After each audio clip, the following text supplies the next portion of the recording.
지난 시간부터 사도 바울이 밀레도에서 에베소 교회 지도자들을 청하해서 마지막 당부, 우리로 말하면 지도자 세미나를 하는 내용을 살펴보았습니다. 바울이 3년 동안 에베소 교회를 어떻게 섬긴 것을 너희들이 알거니와 너희들도 이렇게 섬겨라 하시면서 겸손한 마음과 눈물과 또 방해하는 자들을 참고 인내함으로 섬기라 그렇게 말씀했습니다. 사도 바울이 주의 말씀을 섬겼고 주님의 성도들을 섬겼는데 그것을 주를 섬겼다 그렇게 말씀하고 있습니다.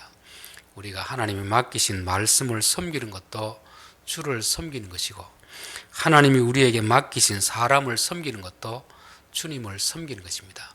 주의 마음으로 그들을 대할 때 우리는 주님을 섬기는 일이 됩니다. 자, 오늘 또 계속해서 사도 바울의 자세를 우리가 한번 살펴보겠습니다. 자, 22절 보라. 이제 나는 성령에 매여 예루살렘으로 가는데 거기서 무슨 일을 당할는지 알지 못하노라. 사도 바울이 어디에 매여 있다는 겁니까? 성령에 매여. 요 한 구절이 사도 바울이 예수님을 만나고 나서 어떤 자세로 살았는가를 우리에게 가르쳐 주는 것입니다. 우리가 죄가 무엇인가, 타락이 무엇인가를 알기 위해서는 선악과를 먹는다는 것이 무엇인가를 알아야 됩니다. 선악과는 하나님이 정하신 법 아닙니까? 법. 너희들이 여기는 모든 것은 다 할 수 있지만 요것만큼은 먹지 마라. 요것만큼은 나의 지시를 따라라. 나의 통제를 따라라. 그게 선악과입니다. 근데 인간의 타락은 뭐겠습니까? 하나님의 말씀을 내가 순종하지 못하겠습니다. 내가 하고 싶은 대로 하겠습니다. 여기 죄고 여기 타락입니다. 지금 우리 사람들은 이 이야기를 나눠보면 그 가운데 이 타락한 본성이 다 있습니다. 많은 아이도 자기가 하고 싶은 대로 하지 부모가 시킨 대로 말을 잘 안 듣습니다. 어른들이 하물며 오죽하겠습니까? 왜 사람들이 직장 생활하면서 스트레스를 받겠습니까? 내가 하고 싶은 대로 해야 되는데 위에 사람이 시키니까 하기는 싫은데 억지로 하다 보니까 스트레스가 받는 것입니다. 그래서 타락이라는 건 바로 하나님의 통제를 받기 싫어하고 내 마음대로 살고 싶어하는 이게 타락이고 이게 죄가 되는 것입니다. 창세기 6장에 보면은 하나님의 아들들이 사람의 딸들의 아름다움을 보고 자기들이 좋아하는 모든 여자를 아내로 삼은지라. 이 노아 홍수 심판에 하나님이 심판하는 이유를 설명하기 전에 그 당시 사람들의 그 삶을 기록하고 있는데 그게 6장 이전입니다. 모든 사람들이 자기들이 좋아하는 모든 여자를 아내로 삼은지라. 하나님이 말씀하신 그 말씀을 따라가기는 싫고 자기가 좋아하는 대로 그렇게 하는 것입니다. 사사기에도 보면은 사사기 21장 25절에 그때에 이스라엘에 왕이 없으므로 사람이 각기 자기의 소견에 옳은 대로 행하였더라. 쉽게 말하면 자기 하고 싶은 대로 한다는 말입니다. 내가 하고 싶은 일을 하고 하기 싫은 일은 하지 않습니다. 남들이 시켜도 이 사람이 시켜도 아유 나는 하기 싫습니다. 그런 것입니다. 심지어 이게 어디까지 지금 파급되고 있냐면 군대까지 그렇습니다. 저희들이 군대 생활을 할 때만 하더라도 위에 고참이 시키면 하기 싫어도 시키면 했습니다. 그게 부당하더라도 했었습니다. 이제 지금은 조금이라도 부당하면 그걸 제가 왜 해야 됩니까? 저는 안 하겠습니다. 그런데 만약에 시키면 또 고발을 해가지고 이 위에 선임병들이 징계를 받고 이런 경우가 있습니다. 저는 이게 군대가 민주화되고 인격적으로 대하는 건 참 좋은데 사람이 자기 하고 싶은 대로 하면 어떻게 되겠습니까? 내가 하고 싶은 대로 다 자유를 누리면 이 세상은 완전히 혼돈에 빠진 혼돈에. 나의 자유라는 것은 다른 사람의 자유를 침범하지 않는 선에서 해야 되는데 우리가 자유를 누릴 때 다른 사람의 자유까지 침범하려는 것이 이게 타락한 인간의 마음입니다. 법이라는 게 왜 있습니까? 법이라는 것은 내가 자유를 누리되 다른 사람에게도 자유를 누릴 수 있도록 내 자유를 제한하는 것이 법이잖아요. 그렇죠? 그래서 법을 안 지킨다는 것은 타락한 인간의 마음을 가지고 나만 자유를 누리겠다. 다른 사람의 자유는 내가 관심이 없다는 이런 것이잖아요. 근데 자기만 자유를 누리면 다른 사람은 어떻게 되겠습니까? 그래서 법을 지킨다는 것은 나의 자유도 소중하지만 다른 사람의 자유도 소중하기 때문에 내 자유를 제한하는 것입니다. 그래서 타락했다는 말은 바로 선악과를 먹었다는 것이고 다른 사람의 통제를 받기 싫다는 것이고 내가 하고 싶은 대로 하겠다는 그런 뜻입니다. 예전에 어느 통신사 광고가 나왔잖아요. 너가 하고 싶은 대로 해. 나는 그걸 보고 깜짝 놀랐습니다. 젊은 청년들이 듣기는 아주 좋은 소리인데 그건 망하라는 소리입니다. 세상 완전히 망하는 길로 가라는 거잖아요. 어떻게 내가 다 하고 싶은 대로 할 수가 있습니까? 한 가정에서도 내가 하고 싶은 대로 다 하면 그 가정이 제대로 서겠습니까? 내가 하고 싶더라도 가정을 위해서는 내 자유를 억제해야 되는 거지. 이게 질서이고 이게 살아가는 방식인데 마귀는 우리에게 와서 계속 너가 하고 싶은 대로 해라. 이게 바로 마귀가 우리에게 유혹하는 것이고 타락한 본성이 내 마음대로 하고 싶어하는 그런 것입니다. 거기에 반대되는 말이 뭐냐면 매여 이 말입니다. 매여. 내가 하고 싶지만 어딘가 묶이는 것을 말씀하고 있습니다. 이 믿음이라는 것은 비히드라는 것은 산스크리스트입니다. 산스크리스트. 그 두 단어가 뭐냐면 유나이트, 하나는 밴드, 두 가지 의미가 있습니다. 즉 예수님을 믿는다는 것은 예수님과 은혜를 하나로 만들어 가지고 이 딱 묶습니다. 마치 이제 경찰이 범인을 잡아갈 때 범인의 손하고 경찰의 손에 수갑을 딱 묶어 놓으면 범인이 마음대로 못 다니잖아요. 그럼 이렇게 매여 다니는 거예요. 매여 다니는 거죠. 여러분 소를 이렇게 콧뚜레를 뚫지 않으면은 장정 몇 사람이 붙들어야 통제를 할 수 있겠습니까? 웬만한 힘센 사람은 5명부터 더 큰 힘센 소를 못 당합니다. 그렇죠. 그런데 어린아이도 그 소의 콧뚜레를 뚫어놓으면 어떻게 됩니까? 어린아이도 통제 가능해요. 통제. 그렇죠. 요게 매이는 것입니다. 저는 예수 믿는다는 것은 다름이 아니고 바로 성령님께 매이는 것을 말씀하고 있습니다. 그전에는 내가 하고 싶은 대로 다 하면 살았지만 이 예수를 믿으면 예수님께 우리가 매여야 되는 것이고 성령님께 매이는 것입니다. 성질나서 큰 소리를 치고 싶더라도 성령이 우리 안에서 화를 내지 말고 참으로 하면 네 알겠습니다. 본성으로 보면은 하고 싶은 대로 다 하고 싶지만 성령께서 참아야지 그러면 네 알겠습니다. 이게 성령에 매이는 것입니다. 성령에 매이기 전까지는 내가 하고 싶은 대로 하고 하기 싫은 건 하지 않고 자기 마음대로 살아가는 타락한 인간의 본성입니다. 그래서 성령에 매여 있다는 것은 내 본성을 따라 살아가는 것이 아니고 우리 안에 계신 성령님께서 원수를 사랑하라 하면 원수를 갚으러 가다가도 그 음성이 들리면 그 말씀이 생각나면 돌아서서 와야 되는 것을 말씀하고 있습니다. 이게 성령에 매여 사는 것이고 이게 성도의 삶이고 이게 믿음으로 살아가는 것이다. 성경은 그렇게 말씀하고 있습니다. 누가 자기 앞에 고난이 있다 하는데 갈 사람이 누가 있겠습니까? 아무도 그 앞에 어려움이 있다고 하면 갈 사람이 없습니다. 우리의 본성으로서는 쉽고 편한 길을 가려고 하지 사서 고생하려는 일은 안 하잖아요. 성령께서 이 길을 가라 하면 네 알겠습니다. 힘들더라도 가라고 하면 가는 것이 이게 성령에 매여서 살아가는 그런 사람입니다. 하나님이 아브라함을 부를 때 고향 친척 본토집을 떠나라 하면 나이 들어서 인생의 중반기 노년기에 이민 가는 게 쉬운 게 아니잖아요. 그것도 그 지역이 어떤지도 모르고 아브라함이 갈 곳을 알고 갔습니까? 모르고 갔습니까? 갈 바를 알지 못하고 갔더라. 우리가 미국 가려고 하면은 대충 미국이 어떤 곳인가 알면 가기 쉬운데 그곳이 어떤 곳인지 모르면 더군다나 젊을 때는 모험심으로 간다고 하지만 나이가 들어서는 가기 힘듭니다. 그런데도 성령에 매여서 아브라함은 떠나는 것입니다. 이게 믿음으로 살아가는 그런 방식을 말씀하고 있습니다. 이 사도 바울이 바로 예루살렘으로 가는 것이 성령에 매여 예루살렘으로 가는데 거기서 무슨 일을 당할는지 알지 못하느라. 성령에 매여서 바울이 가는데 예루살렘에 가면 거기서 어떤 일이 내게 닥칠지 나는 알지 못한다는 것입니다. 우리가 흔히 오해하는 것이 이런 거잖아요. 우리가 성령 충만하면은 내 앞에 어떤 일이 일어날지 다 안다고 생각하잖아요. 그게 참 착각입니다. 착각. 내가 성령 충만한 거하고 내가 미래를 아는 거하고는 차원이 다른 문제입니다. 성령님이 가르쳐주면 아는데 그분이 가자고 하면서 안 가르쳐주면 모르는 것입니다. 우리는 성령 충만하면 다 아는 것처럼 그렇게 오해할 수가 있습니다. 예전에 한번 말씀드렸는데요. 집회에 어떤 강사님 오셨는데 이분이 얼마나 신령한지 이분은 사람들 보면 다 속에 뭘 생각하는지 다 안 됩니다. 과거의 제도 다 안 됩니다. 그러니까 이제 식사하는데 다들 그 목사님 옆에 안 가고 멀찍이 떨어져 앉더랍니다. 왜 그랬겠습니까? 나의 속마음을 다 알겠지. 물론 하나님이 가르쳐 주시면 알겠죠. 하나님이 그런 걸 왜 가르쳐 주겠습니까? 그 사람을 회개시킬 특별한 어떤 사명이 있으면 가르쳐 주지만 모르는 것입니다.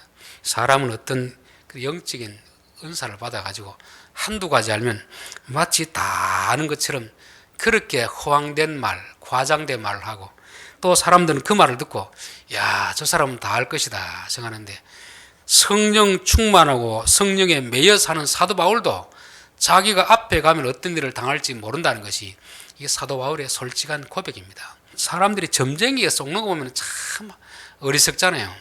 점쟁이가 뭐 한두 가지 알 수도 있고 넘겨짚을 수도 있습니다. 그런데 한두 가지 알면 이 사람이 우리의 미래를 다 아는 것처럼 그렇게 또 그들에게 모든 걸 다 물어보는데, 점쟁이가 자기의 미래를 모르는데 어떻게 남의 미래를 알겠습니까? 물어보는 사람도 바보스러운 사람이고, 모르면서도 아는 척하는 사람도 악한 사람이고 그렇습니다. 기도를 많이 해서 성령 충만했다고 해서 미래를 다 아는 것이 아닙니다. 하나님이 가르쳐 주는 분만 알고 가르쳐 주지 않으면 모르는 것입니다. 그래서 교회 안에서도 점쟁이 같은 그런 사역을 하지 말라고 성경은 당부를 하고 있습니다. 신명기 18장 12절 보면 이런 일을 행하는 모든 자를 여호와께서 가증히 여기시나니 이런 가증한 일로 말미암아 내 하나님 여호와께서 그들을 내 앞에서 쫓아내시느니라. 내가 쫓아낸 이 민족들은 길흉을 말하는 자나 점쟁이의 말을 듣거니와 내게는 내 하나님 여호와께서 이런 일을 용납하지 아니하시느니라. 그런 미래에 대해서 예측하고 예언하고 이런 일을 하는 자들을 하나님 쫓아냈습니다. 그러니까 너희 가나안 땅에서는 그런 일을 하지 말아라 그렇게 하고 있습니다. 오늘날 교회에서도 예언이라는 은사를 가지고 사람의 미래를 점쳐주고, 이것은 하나님 보시기 아주 악한 것입니다. 예언이라는 것은 하나님의 말씀을 맡은 것입니다. 맡을 말씀은 하나님 말씀 맡겨서 전하라는 것이 예언이지, 남의 사람 기도해주고 미래가 어떻게 될 것인가 점쳐주고 이런 것은 하나님 말씀하는 예언이 아닙니다. 물론 또 미래에 되어질 일들을 가르쳐주는 경우도 있긴 있습니다. 그건 아주 특별한 경우에 이 이스라엘 역사적으로 어떤 큰일이 있을 때 가르쳐주는 것이, 모든 개인의 것을 다 가르쳐주지 않는 것이 하나님의 뜻이라고 말씀하고 있습니다. 전도서 7장 13절에 보면 하나님께서 행하시는 일을 보라. 하나님께서 굽게 하신 것을 누가 능히 곱게 하겠느냐. 형통한 날에는 기뻐하고 곤고한 날에는 되돌아보아라. 이 두 가지를 하나님이 병행하게 하사 사람이 그의 장래일을 능히 하려 알지 못하게 하셨느니라. 하나님이 하신 일이 우리가 길이 곱게만 쫙 나 있으면 멀리서 다 알잖아요. 예언할 수 있습니다. 하나님이 길을 일부러 꼬불꼬불하게 해줬다는 겁니다. 때로는 형통한 날을 허락하시기도 하고 때로는 공고한 날을 허락하심으로 인하여서 사람이 미래 일을 알지 못하도록 이렇게 하나님이 굽게 해놨는데, 사람이 그 길을 펴서 다 알려고 하는 것입니다. 이게 자기가 하나님이 되려고 하는 것이고, 이게 하나님께서 쫓아내신 가나안 신을 섬기는 사람들이 한 일입니다. 그래서 우리 성도들은 나의 미래에 대해서 너무 알려고 할 필요가 없습니다. 필요하면 하나님이 가르쳐 주십니다. 가르쳐 주지 않는 것은 왜 안 가르쳐 주겠습니까? 가르쳐 줘도 이해도 하지 못하고 유익이 되지 않기 때문에 가르쳐 주지 않습니다. 그래서 하나님이 가르쳐 주는 것은 알고 하나님이 안 가르쳐 주는 것은 모르는 것이 우리에게 덕이 됩니다. 하나님이 가르쳐 주는 것은 우리에게 유익이 되기 때문에 가르쳐 주는 것이고, 하나님이 가르쳐 주지 않는 것은 알아도 유익이 되지 않기 때문에 가르쳐 주지 않는 것입니다. 아브라함에게 갈 바를 다 가르쳐 주고 가라고 했으면 아마 아브라함은 처음부터 가지 않았을 겁니다. 가르쳐 주지 않았기 때문에 한 걸음 한 걸음 나아갔던 거잖아요. 여러분, 우리가 이 여자분들이 아이를 놓을 때 하나님 얘가 커서 20년 후에 이렇게 될 건데 나올 거냐 안 나올 거냐 물어보고 그렇게 하면 놓을 사람 몇 명 있겠습니까? 아마 이 땅에 태어나지 못할 사람도 많이 있었을 것입니다. 하나님이 안 가르쳐 줬기 때문에 우리가 지금 이 자리에 있는 거지. 하나님이 우리의 행실 다 사춘기 때 할 행동들 다 가르쳐 줬더라면 아마 부모들은 아이고 안 놓겠습니다 거부하는 경우도 아마 많지 않았겠나 그렇게 싶은데, 다행히 하나님이 안 가르쳐 주셔서 그나마 우리가 있는 건 아닌가 그런 생각이 듭니다. 자, 23절 오직 성령이 각성해서 내게 증언하여 결박과 환난이 나를 기다린다 하시나. 요거는 하나님이 가르쳐 주신 것 같아요. 가면 좀 어려움이 있을 것이다. 바울은 지금 이 마게도냐, 이 아가야 지방에서 헌금을 거두어 가지고 예루살렘에 가는데 참 얼마나 좋은 일 합니까? 예루살렘 교회가 힘들 때 구제 헌금을 모아서 갖다 전하는데 참 좋은 일인데, 그런데 그곳에 가면 어려움이 있을 것이다. 그러니까 각오하고 있으라, 그렇게 말하는 것입니다. 그래서 하나님이 구체적으로 어떤 일이 다 일어날 건 가르쳐주지 않지만 그래도 어느 정도는 가르쳐주는 이유는 뭐겠습니까? 미리 좀 준비하라고 그렇게 가르쳐주는 것입니다. 제가 작년 이후로 이제 기도가 바뀌었습니다. 그 무슨 기도가 바뀌었냐 하면은 우리 성도들을 위한 기도가 바뀌었습니다. 작년 이전에는 제가 우리 나이 드신 연로하신 분들을 위해서 기도할 때 하나님 우리 성도들 건강하게 사시다가 잠자는 결에 데려가십시오, 그런 기도를 했습니다. 근데 저희 어머니가 돌아가시는 그 계기를 통해서 이제 내가 기도를 바꿔야 되겠다, 그런 생각이 들었습니다. 왜냐하면 본인은 좋습니다. 그렇게 건강하게 사시다가 잠결에 돌아가면 본인은 좋은데 남은 자녀들에게 얼마나 큰 고통이 되겠습니까? 저희 어머니는 그때 3개월을 다 고생하시면서 그 3개월 후에 돌아가셨거든요. 그때 제가 일주일에 2번씩 가서 병실에 가서 계속 곁에 있고, 마지막 돌아가실 때는 너희들이 내게 할 만큼 다 했다. 이제 나를 위해서 더 이상 병이 낫는 기도하지 말고 천국 갈 수 있는 기도를 해다오, 그런 말씀 하시는 거 보면서 참 감사가 되더라고요.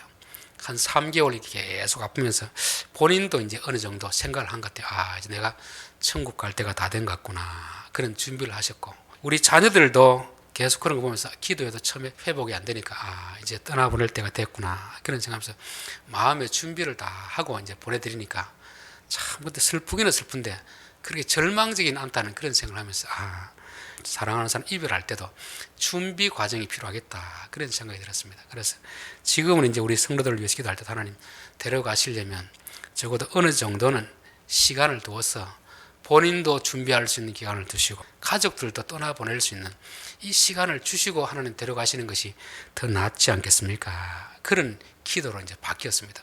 여기서도 보면은 하나님이 지금 사도 바울이 고생할 거 아는데 아무런 정보도 없이 가서 고생하면 얼마나 당황하겠습니까? 근데 어느 정도 가면 환난과 결박이 있을 것이다. 그러니까 사도 바울은 어떻게 합니까? 미리 마음의 준비를 하잖아요. 준비, 그렇죠? 우리가 어떤 사고를 당할 때도 미리 준비하고 당하는 거하고 전혀 예측하지 못하고 당하는 것은 강도가 아주 다른 것입니다. 그래서 하나님은 사도 바울에게 모든 것을 다 가르쳐 주진 않지만 어떤 일이 날 것이다 하는 것은 가르쳐 주신 이유가 마음의 준비를 하고 그 일을 맞이하라고 그렇게 말씀해 주고 있습니다. 자, 24절 내가 달려갈 길과 주 예수께 받은 사명 곧 하나님의 은혜의 복음을 증언하는 일을 마치려 하면은 나의 생명조차 조금도 귀한 것으로 여기지 아니하노라. 바울의 고백이 참 얼마나 귀합니까? 자기가 맡은 사명을 감당하는 데는 내 생명조차 귀한 것으로 여기지 않는다고 하잖아요. 사실 우리가 세상에서 일하는 건 뭐 때문에 일합니까? 이 목숨 위해서 일하잖아요. 이 목숨 연명하기 위해서 일하는 경우가 얼마나 많이 있습니까? 물론 그보다 더 큰 뜻을 품고 일하는 사람도 있겠지만 많은 경우는 이 목숨을 연명하기 위해서 일하는 것입니다. 그런데 적어도 주의 일을 하는 사람들은 내 목숨보다는 하나님이 내게 맡기신 사명이 더 소중하다, 그렇게 여겨야 될 줄 믿습니다. 그래야 하나님께서 기뻐하는 것이고, 하나님이 천지를 창조할 때도 사명을 주시고 나서 그 다음에 먹을 걸 주셨습니다.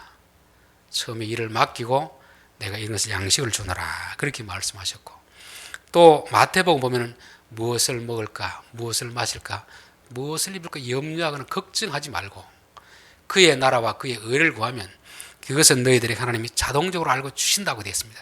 저는 그래서 예수 믿는 사람하고 안 믿는 사람에게 여러 가지 차이가 있겠지만 가장 큰 차이는 뭘까? 그걸 봤을 때 안 믿는 사람들은 먹고 살기 위해서 일하는 사람들입니다. 살기 위해서 일하는 거죠. 근데 예수 믿는 사람들은 먹고 살기 위해서 일하는 것이 아니고 하나님이 내게 맡기신 그 일을 하기 위해서 우리가 사는 것입니다. 그러면 하나님이 먹을 것과 입을 것을 주신다는 것입니다. 이 역할이 우리가 바뀌니까 어려워지잖아요. 그래서 우리가 해야 될 일은 하나님이 내게 맡기신 일이 무엇입니까? 그 일을 하다 보면 하나님이 자동적으로 우리가 필요한 것은 다 채워주는 것입니다. 이게 예수 믿는 사람들의 삶이 되어야 될 줄 믿습니다. 여러분, 군인이 군대에 가서 전쟁이 났는데 나라를 지키기 위해서 상관이 명령을 내려서 돌격 앞으로 하면 가야 됩니까? 목숨 때문에 안 가야 됩니까? 군인은 앞으로 가야 되잖아요. 그렇죠? 우리 예수 믿는 사람은 영적 군인들 아닙니까? 영적 군인. 우리들은 먹고 사는 것은 하나님 앞에 맡기고 우리는 하나님 맡기신 일을 하는 것입니다. 저도 이 신학을 하고 몇 번의 그런 기회가 있습니다. 야, 이거 어떻게 먹고 사나? 요 걱정. 내가 주님이 기뻐하는 일을 하면 하나님 책임져 주시겠지. 이 중간 사이에서 믿음이 없으면 먹고 사는 문제가 더 중요하고, 믿음이 충만하면 아이고 뭐 먹고 사는 하나님 알아서 해주겠지. 하나님 기뻐하는 일을 하고 기뻐하는 데를 가면 하나님 책임져 주시는 이런 일을 경험하면서 그래, 역시 예수 믿는 것은 먹고 살기 위해서 목숨 때문에 하는 것은 아니구나. 사명이 되기 위하면 하나님은 우리의 목숨도 책임져 주신다. 그것을 말씀하고 있습니다. 그래서 저는 이런 것은 꼭 목회자들뿐만 아니고 우리 모든 성도들이 항상 내가 먹고 사는 문제보다 더 귀한 것은 하나님이 내게 맡기신 일을 감당하는 것이고, 금이나 은보다 더 중요한 것은 하나님의 말씀을 따라가는 것이구나. 말씀에 순종하는 것이구나. 그것을 경험하며 사는 것이 참 중요하다. 그렇게 봅니다. 자, 25절 보라, 내가 여러분 중에 왕래하며 하나님 나라를 전파했으나 이제는 여러분이 다 내 얼굴을 다시 보지 못할 줄 아노라. 사도 바울의 설교의 주제는 다른 거 없었습니다. 사도행전 처음부터 끝까지 주제는 하나님 나라입니다. 하나님이 다스리는 나라를 세우기 원하는 그 마음으로 모든 복음의 핵심은 하나님 나라였습니다. 이것은 물론 죽어서 가는 천국도 포함이 되고, 더 중요한 것은 어떻게 하면 이 땅에 사는 동안 사람들이 자기 욕심으로 살지 않고 하나님의 뜻을 따라 살아가는 그런 공동체를 한번 만들어 볼 것인가. 큰 자가 작은 자를 섬기는, 사람을 차별하지 않는 그런 나라, 그런 공동체를 만들기 위해서 계속 지금까지 복음을 전하고 그거 위에 가지고 자기가 지금까지 사역을 했다는 것을 말씀하고 있습니다. 저는 이걸 보면서 오늘날 교회가 추구하는 방향하고 바울이 추구했던 방향은 조금 다르구나, 그런 생각이 듭니다. 오늘날 교회는 뭘 추구합니까? 교회 부흥, 교회 성장. 교인들이 하나님의 뜻대로 살아가는 것보다 더 앞선 게 뭡니까? 많이 교인의 숫자를 늘리는 거죠. 큰 교회당 건물을 짓고 교회 성장을 하는, 이게 어떻게 보면은 목회자들이 가지는 야망일 수가 있습니다. 야망. 늘 이제 목사는 그런 갈등 관계 속에 있습니다. 어떻게 하면 하나님의 말씀을 바로 전해서 교인들이 그 말씀대로 살아가도록 그렇게 목회를 할까? 아니면 좀 교회가 부흥하는 그런 방식을 좀 배워가지고 교회가 좀 숫자가 많아지는, 그래서 교회 헌금도 많아지고 교회 건물도 새로 세우는 이런 것을 할까? 늘 유혹이 있는 거죠. 유혹. 그렇죠. 근데 사람이 말씀을 듣고 변화되어서 자라는 것은 이건 표시가 잘 안 옵니다. 시간이 많이 걸립니다. 그냥 하나님 말씀을 따라서 우리가 있는 공동체가 하나님의 나라가 세워지도록 우리 성도들 한 사람 한 사람이 우리 마음속에 하나님의 마음을 가지고 살아가는 이 하나님의 나라를 세우는 것이 바울의 목표였고 오늘 교회의 목표가 되어야 되지 않을까, 그런 생각을 해봅니다. 그러므로 오늘 여러분에게 증언하거니와 모든 사람의 피에 대하여 내가 깨끗하니 이는 내가 끓이지 않고 하나님 뜻을 다 여러분에게 전하였습니다. 하나님 나라를 전하면서 모든 사람의 피에 대하여 내가 깨끗하다는 말은 에스겔서 나오는 말이잖아요.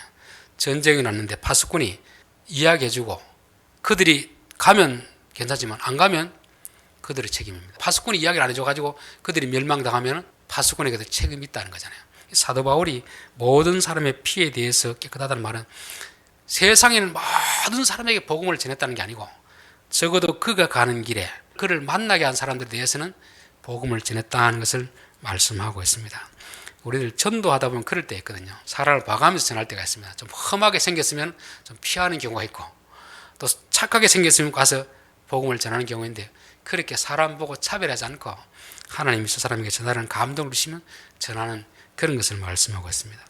또 내가 끓이지 않고 하나님 뜻을 다 여러분에게 전하였습니다. 끓이지 않는다는 것은 내가 이 말씀을 전해야 되는데 혹시 성도들이 이 말씀을 듣고 실족하지 않을까, 시험 들지 않을까, 그래서 못 전하는 경우가 바로 끓임을 당하는 것입니다. 위축되는 거죠. 그렇죠.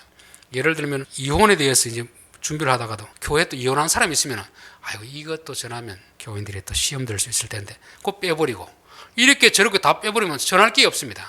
그러면 목회자는 말씀을 전할 때 하나님이 주신 말씀이라고 한다면 비록 이 말씀을 통해서 누군가 실족할 수도 있고 누군가 시험에 들 수도 있지만 성령께서 전하라는 감동을 주시면 전하는 것이 이게 사도 바울의 자세였습니다. 자세. 김천에도 보면 그런 교회가 있는 것을 듣고 제가 참 마음에 답답하다는 생각을 했습니다. 목회자가 설교를 하고 나면 장로님 불러가지고 오늘 목사님 설교 길었습니다. 이런 부분은 빼십시오. 그러면 목사가 어떻게 설교를 하겠습니까? 대구에 있는 또 동기 목사님 여기 들으니까 장로님들이 목사님을 따로 밖으로 불러가지고 목사님 교인들이 힘드니까 위로의 설교를 하시고 죄에 대한 설교, 회개하는 설교를 하지 마십시오.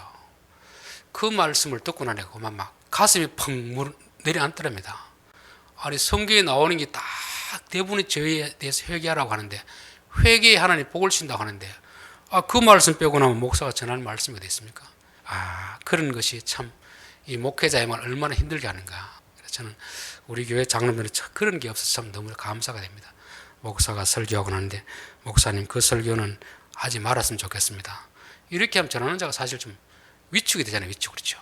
근데 사도 바울은 뭐라고 하면 내가 꺼리지 않고 하나님의 뜻을 다 여러분에게 전하였노라. 우리 성도들은 절대로 목사가 이단적인 설교를 하면 그걸 막아야 되지만 그렇지 않은 이상은 내게 좀 꺼리낌이 된다고 해서 이걸 하시오 하지 마시오 하는 것은 저는 참 목회자로 하여금 설교를 하지 말라는 것 똑같은 것입니다. 여러분 설교를 듣다가 찔림이 된다 그럴 때 목사가 나를 표적 삼아서 그렇게 하는구나 그렇게 생각을 하지 않았으면 합니다. 말씀을 준비하다 보면 이 하나님이 하라고 하시는 말씀이구나. 그러면 하면 성도들이 성령께서 내게 주시는 말씀이구나. 그렇게 깨닫고 여러분 어떤 설교를 들으면서 나 들으라고 그런 말은 없습니다. 누구 하나를 특정해서 하지는 않습니다. 모든 성도들이 다 들으라고 하는 것입니다. 그것이 내게 특별히 들린다는 것은 성령께서 내게 고침을 주시려는 기회구나. 그렇게 받아들여야지 개인적 감정을 가지고 하는구나. 이렇게 생각하면 시험에 들 수밖에 없다는 것입니다. 자, 그 위에 사도행전 20장 20절에 보면 유익한 것은 무엇이든지 공중 앞에서나 각 집에서나 꺼리낌 없이 너희에게 전하여 가르치고. 사도 바울은 교인들이 좋아하는 걸 가르친 게 아니고 이 말씀은 교인들이 들으면 유익하겠구나. 그 말씀을 가르친 것입니다. 우리가 좋아하는 거하고 유익한 것은 다르다고 했잖아요. 그렇죠? 남자들 술이 몸에 유익합니까? 좋아합니까? 술을 좋아하지만 몸에 유익하진 않거든요. 그러면 목사는 뭐라고 해야 되겠습니까? 그 좋아하더라도 그것 좀 마시지 마십시오. 이게 그 사람이 유익한 거 아닙니까? 그렇죠? 우리는 타락한 인간의 본성이기 때문에 죄 짓는 것을 좋아하게 되어 있습니다. 그러면 목사는 무슨 설교를 해야 되겠습니까? 죄를 짓지 말라고 설교를 해야지. 회개하라고 해야지. 회개 안 해도 괜찮습니다. 하나님이 다 용서해 주셨습니다. 이것은 듣기는 좋은데 우리에게 유익은 되지 않습니다. 그래서 항상 설교를 전하는 저도 교인들에게 유익이 될까를 생각하고 성도들도 이게 내게 별로 그렇게 듣는데 부담이 되지만 유익이 되는 말씀 같으면 내가 마음에 담아둬야 되겠다. 그렇게 하면 우리 신앙생활하는데 큰 도움이 될 줄 믿습니다. 자, 오늘 사도 바울이 3년 동안 사역한 예루살렘에서 그 지도자를 불러놓고 마지막 당부를 하고 있습니다. 자기는 성령에 매여서 예루살렘으로 간다. 즉 사도 바울이 자기 가고 싶어 가는 게 아니고 성령께서 이끄니까 간다는 것입니다. 저는 우리 예수 믿는 사람의 삶이 내 마음대로 내 고집대로 하는 게 아니고 항상 성령의 인도함을 따라 살아가는 그런 삶을 살아야 될 줄 믿습니다. 성령 충만하다고 해서 다 아는 게 아닙니다. 다 안다고 말하는 사람은 교만한 사람이고 다 안다는 것의 말을 듣고 따라가는 사람은 속는 사람입니다. 하나님만이 모든 걸 다 알지 사람은 다 모릅니다. 그 사람이 아무리 성령 충만하더라도 사도 바울도 모른다고 했는데 어떻게 사도 바울만큼도 능력이 없는 사람이 다 알겠습니까? 다 안다는 건 거짓말이잖아요. 하나님이 알려주는 것만은 알고 알려주지 않는 것은 모르는 것입니다. 그래서 또 알려주는 것은 환난과 핍박이 있을 것이다 하는 것은 그런 상황에 대해서 미리 좀 준비하고 있어라. 마음에 단단히 준비하고 맞이해라. 그런 뜻입니다. 사도 바울은 생명보다 사명을 더 귀히 여겼습니다. 세상 사람들은 이 목숨이 가장 소중합니다. 목숨을 위해서 일하지만 예수 믿는 사람은 목숨보다 사명이 더 귀합니다. 사명을 위해 살면 목숨은 하나님이 살아가도록 양식도 주시고 목숨도 연장시켜주고 그렇게 될 줄 믿습니다. 사도 바울의 설교는 교회를 몇 개 개척하느냐 여기에 있지 않습니다. 어떻게 하면 자기가 개척한 교회에 하나님의 나라가 이루어질 것인가, 그 세상 속에서 믿는 자들이 다른 삶을 살 것인가, 여기에 관심을 가졌습니다. 그리고 사람을 차별하지 않고 자기에게 오는 사람들에게 다 복음을 전하고, 또 내용이 제한을 두지 않습니다. 하나님이 전하라고 한 것은 꺼리낌 없이 다 전했다고 말씀하고 있습니다. 저는 목회자도 그런 마음을 가지고 설교해야 되고, 우리 성도들도 들을 때에도 자꾸 내가 듣기 부담스럽다는 말씀 자꾸 배제하려고 하면 안 됩니다. 그게 어떻게 보면 내게 가장 치료할 수 있는 기회가 되고 내 믿음을 성숙시킬 수 있는 그런 말씀이 되기 때문에, 비록 마음에 부담이 되는 그런 말씀이라도 겸허하게 받아들이면 그게 우리 유익이 될 줄 믿습니다. 기도드리겠습니다.